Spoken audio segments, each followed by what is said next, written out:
میرے نبی تشریف لے جا رہے ہیں، آپ کو آواز آئی یا رسول اللہ، آپ نے یوں دیکھا کوئی نظر نہیں آیا، پھر آواز آئی یا رسول اللہ، دیکھا تو ایک ہرنی گلے میں رسی چارپائی سے بندھی ہوئی وہ آپ کو پکار رہی تھی۔ آپ قریب آئے، کیا ہے؟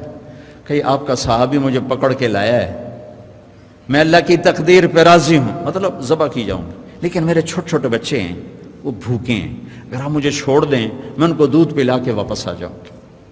تو آپ نے فرمایا اگر تو واپس نہ آئی تو پھر؟ کہ اگر میں واپس نہ آئی تو اللہ مجھے جہنم میں ڈال دے جیسے انسانوں کو ڈالے گا۔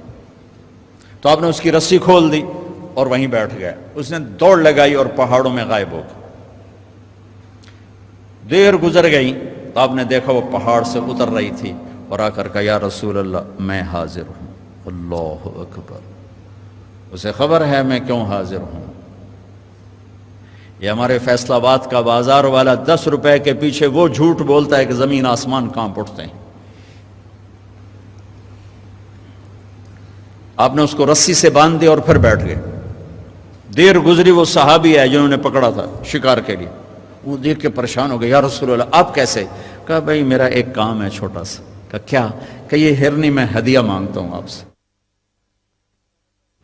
کہا یا رسول اللہ ہم تو جان قربان کرنے کے پیچھے پھر رہے ہیں، آپ ہرنی کہتے ہیں؟ کہ بس یہ دے دو، لے لو۔ تو آپ نے اس کی رسی گردن سے نکالی، کہ الحق باہلک، جا اپنے بچوں کے پاس چلی جا، سچ نجات دیتا ہے، جھوٹ ہلاک کرتا ہے۔ میرے بچوں ایک ہرنی جتنی سچائی سیکھ لو، اپنی زندگی سے جھوٹ نکالو اگر اللہ کو پسند آنا چاہتے ہو۔ نہ تہجد پڑھو، نہ اشراق پڑھو، نہ اوابین پڑھو، فرض نماز کا تو معافی کوئی نہیں، اس کی تو معافی کوئی نہیں، سچ بولو۔ فرض روزے کی معافی کوئی نہیں، مت رکھو تم نفلی روزے، مت کرو تم نفلی حج۔ فرض حج ہے کرو، فرض زکوٰۃ ہے ادا کرو، فرض نماز ہے نہیں چھوڑ سکتے۔ سچ نہ چھوڑو، سچائی نہ چھوڑو۔ جو قوم جھوٹ اور بددیانت کا شکار ہوتی ہے انہیں دنیا کی کوئی طاقت عزت نہیں دے سکتی، چاہے وہ تہجد گزار ہوں اور چاہے وہ دہری ہوں۔ اور جو قوم سچ اور امانت پہ کھڑی ہو جاتی ہے انہیں کوئی شے ذلیل نہیں کر سکتی، چاہے وہ ایمان والے ہوں اور چاہے وہ 360 پتھروں کے پجاری ہوں۔ اپنی زندگی سے جھوٹ نکال دو اللہ کے واسطے۔ لمبی چوڑی بندگی ہے، میں نے فرض کے لیے تو میرے پاس کوئی چوائس کوئی نہیں کہ چلو اے کر لو تو اے نہ کرو۔ فرض تو فرض ہے، اس سے تو میں نکل نہیں سکتا، نہ آپ نکل سکتے ہیں۔ لیکن میرے عزیزو سچے بن جاؤ، سچے بن جاؤ، دیانتدار بن جاؤ، دیانتدار بن جاؤ۔ جو وقت یونیورسٹی کا ہے اس میں اگر آپ اپنے کام پہ جا رہے ہیں تو یہ آپ بددیانتی ہے۔ یہ خیانت صرف یہ نہیں کہ تم نے پیسے میں خیانت کی، ٹائم کی خیانت ہے۔ یونیورسٹی کے ٹائم میں پروفیسر صاحب اخبار پڑھ رہا ہے، یہ خیانت ہے اس وقت کے ساتھ جس کی گورنمنٹ اس کو تنخواہ دے رہی۔ یونیورسٹی کے ٹائم میں وہ حاضریاں لگا کے اور اپنے کام کو جا رہا ہے، یہ خیانت ہے اس ٹائم کے ساتھ جس کی وہ تنخواہ لے رہا ہے۔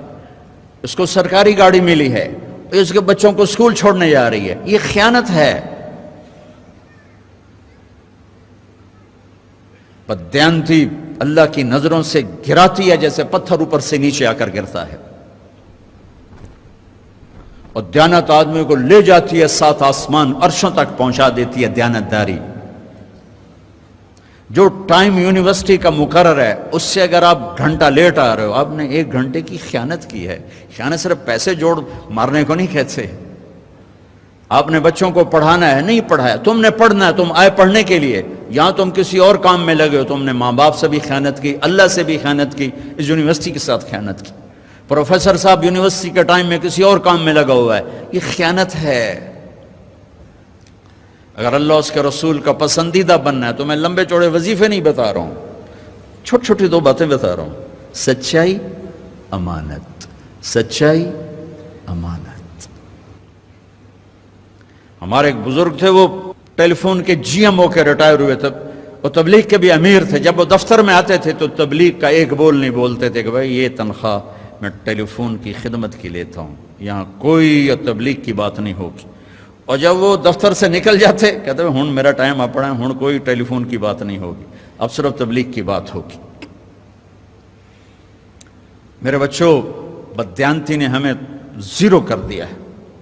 یہ تو ایک اجتماعی زندگی کے لحاظ سے میں کہہ رہا ہوں۔